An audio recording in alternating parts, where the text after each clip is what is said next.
स्मृति ईरानी नागिन डांस कर रही थी। हाथनी जैसी शरीर है, जैसे जैसे शरीर मोटी हो गई।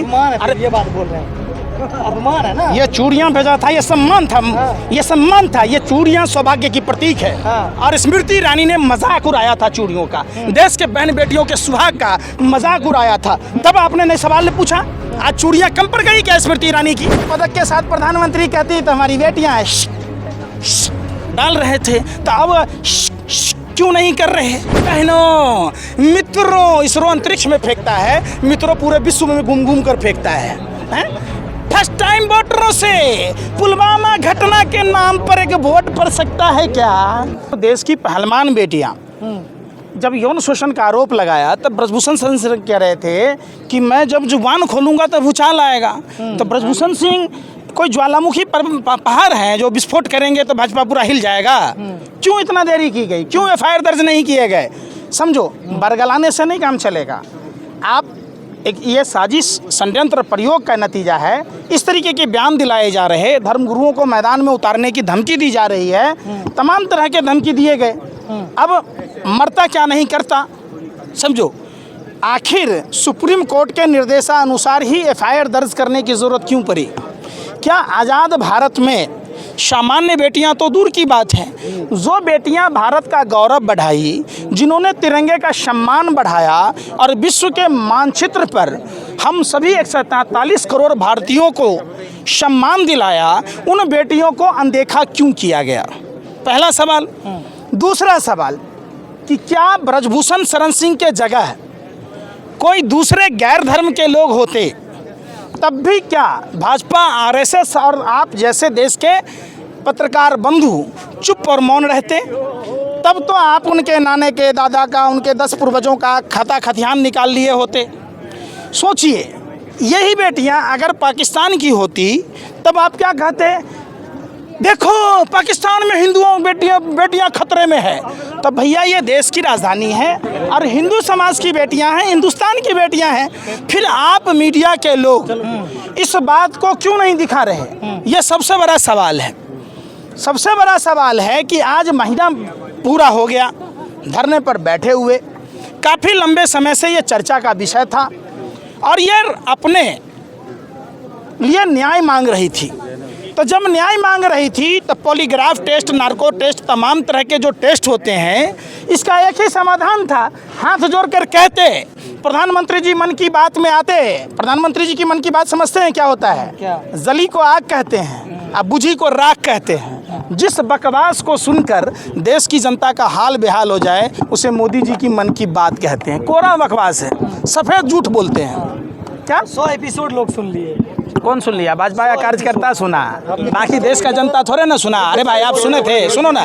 मन की बात आप अपने शादीशुदा हो पत्नी से करते हो कि वैसे ही अनर्गल चौक चौराहों पर भैं भैं भैं भैं करते हो? अरे भाई, मन की बात में जितने पैसे खर्च किए गए, अगर देश के युवाओं पर खर्च किए जाते, देश के इन बेटियों पर खर्च किए जाते तो ऐसे कई मेडल आते। दूसरी बात, जब ये ब्रजभूषण शरण सिंह पॉलीग्राफ टेस्ट कराने के लिए तैयार था तो इसको, अरे भाई सुन लो, इनको मेडल क्यों कहा? मेडल को 15 से 20 रुपये का चीज़ कहा। आप कहाँ तक पढ़े हैं? आपके सर्टिफिकेट को अगर कागज़ का टुकड़ा कहा जाए तो ये माँ बाप को भी गाली है और जो पढ़ने लिखने वाले लोग हैं उनको भी गाली है। चूँकि माँ बाप ने अपना पेट काट कर, मन सुखा मार कर बच्चों को पढ़ाते, और बच्चे दुनिया में खेल कूद का समय होता है, इन बच्चियों का क्या समय है बताओ? इनके खेलने कूदने का समय था। ऐसे समय में अपने पूरे शौक अरमान को तिलांजलि देते हुए देश के मान सम्मान के लिए इन्होंने खेल को चुना और प्रतिस्पर्धा जीतकर देश का मान सम्मान बनाया। जब ये पदक जीत के आए तो वही 15-20 रुपये के पदक के साथ प्रधानमंत्री कहती तो हमारी बेटियाँ डाल रहे थे, तो अब क्यों नहीं कर रहे? क्या है? फोटो खींच रहे थे। तो ड्रामेबाज प्रधानमंत्री हैं, प्रधानमंत्री जी को आना चाहिए। और तमाम सोशल मीडिया प्लेटफॉर्म पर एक बात बताओ, शेर ने चीता लाया, आप लोग कितना नागिन डांस रहे थे। अब चीता का क्या हुआ कुछ पता है? अरे बताओ ना भैया। चीता बीमार, 3 मर गया। अरे बेशर्मो, यही अप टू डेट नहीं हो। अब प्रदीप करूलकर जो आरएसएस के संस्कारशाला में जहां जिनके बाप दादा गोरे अंग्रेजों की मुखबरी दलाली करते थे, उनकी नजायज औलादें आज भी पाकिस्तानी खुफिया जानकारी दे रहा है, हिंदुस्तान की जानकारी। आप वही प्रदीप करूरकर किसी विशेष जाति धर्म से होता तब आप क्या कहते? आप बताओ। अब आप नागिन डांस नहीं डांस रहे। दूसरा एक फ्रीलांस पत्रकार रघुवंशी, आपने देखा होगा। एक आप शर्मा का नाम आपने सुना होगा, जो हिमाचल प्रदेश के हैं, गैलेंट्री अवार्ड से नवाजा गया था और भारत की खुफिया जानकारी पाकिस्तान को दे रहा था। आप नहीं बताएंगे, आप नहीं बताएंगे। सारे जितने भी आप देश में हादसे देखेंगे, घटनाएं देखेंगे, इसमें भाजपा आरएसएस के लोग संलिप्त रहते हैं। मीडिया तमाम मुद्दों को लेकर जो यहाँ पर कौन सा मीडिया कहते हैं? मीडिया का मतलब क्या होता है भैया? एक भाई, अरे भैया सुनो ना, मैं मीडिया का मतलब क्या होता है बताओ हमको। वकील, एक पत्रकार वकील होता है। डूब मरो, अरे डूब मरो ना। ईरान का ड्रोन रसिया में कैसे पहुंचा ये पता चल जाता है। दाऊद किस बेड पर है पता चल जाता है। अमिताभ बच्चन ने पालक खाई, दांत में हरे रंग की रेसे फंस गई, अमिताभ बच्चन ने हरे रंग की पोटी की, ये तुम्हें दिखाई दे देता है। तुम्हें देश की बेटियां दिखाई ना दे रही कि ये बेटियां कब से बैठी हैं। कितने बेशर्मी करोगे यार। गोबर एजेंसियों से ज्यादा काम, अरे सुन तो लो, खामियां गिना रहे हैं आप। अरे भाई देखने रहे टीवी, अरे भाई देखने रहे। तुम्हारी तो गोबर को चमनप्राश समझ कर खा रहे हैं, दिमाग में गुस्सा भरा है?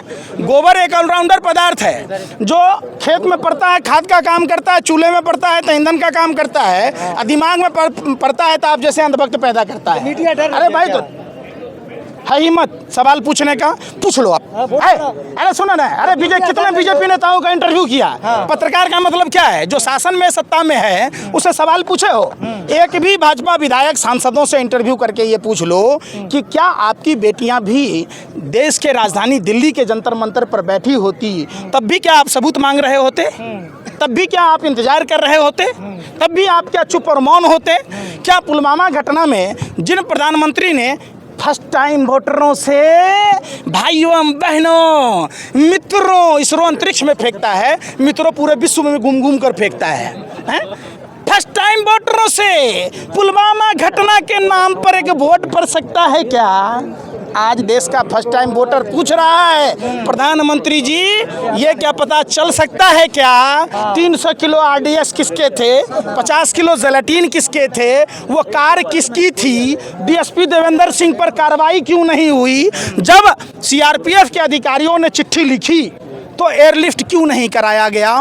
जब इंटेलिजेंस का रिपोर्ट था तो उसको नज़रअंदाज क्यों किया गया? तो ये तमाम सवालें अगर आप जब देखेंगे, विचार करें। एक बात बताओ, आप पत्रकार हो, आपने सुना होगा कि नासा का सैटेलाइट जब देश में परमाणु परीक्षण हुए तो उसने सेकेंड और मिनट की सुई बता दी। तो क्या पुलवामा घटना का वो आरडीएक्स सैटेलाइट नहीं बता पा रहा है? जो सैटेलाइट पश्चिम उत्तर प्रदेश, हरियाणा और पंजाब के किसान खेत में पराली जलाते हैं उसको बता देता है, तो क्या सैटेलाइट ये नहीं बताता है कि पुलवामा में आरडीएक्स और जेलेटिन कहाँ से आया, कार किसकी थी? आप बताओ। लेकिन स्मृति ईरानी खामोश है, वो चुप है। देखिए, बार का मामला आया बेटी पर तब बहुत चिल्ला रही थी। पालघर की घटना पर स्मृति ईरानी नागिन डांस कर रही थी।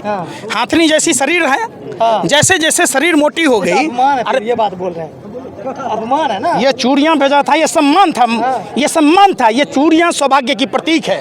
और स्मृति ईरानी ने मजाक उड़ाया था चूड़ियों का, देश के बहन बेटियों के सुहाग का मजाक उड़ाया था। तब आपने नहीं सवाल पूछा? आज चूड़ियां कम पड़ गई क्या स्मृति ईरानी की? कहाँ है मेनका गांधी? कहाँ है भाजपा की या चाहे किसी भी पार्टी की तमाम वो महिला सांसद हैं जो अपने आप को महिला कहती हैं? तो ये जब आप सवाल देखिए, सवाल पूछकर आदमी हो सकता है किस पर हो जाती है ना भाजपा में जो बोलते हैं। फिर आप पत्रकार नहीं हो। जो हराम का खाता है वो भाजपा का गुण गाता है। भाई कार्रवाई कितनों पर करेगा? अगर भगत सिंह, चंद्रशेखर आजाद, पंडित राम प्रसाद बिस्मिल, सुखदेव, राजगुरु, भगत सिंह, अशफाक उल्लाह खां अगर डर रहे होते, कार्रवाई की बात कर रहे होते, एक बात याद होगा आपको, लाला लाजपत राय पर जब लाठियां बरसी तो उन्होंने कहा जिस्म पर पड़ी एक एक लाठी ब्रिटिश हुकूमत के ताबूत में आखिरी कील साबित होगी। डरो मत।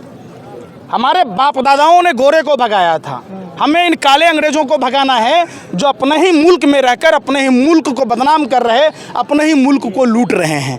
ये जवाबदेही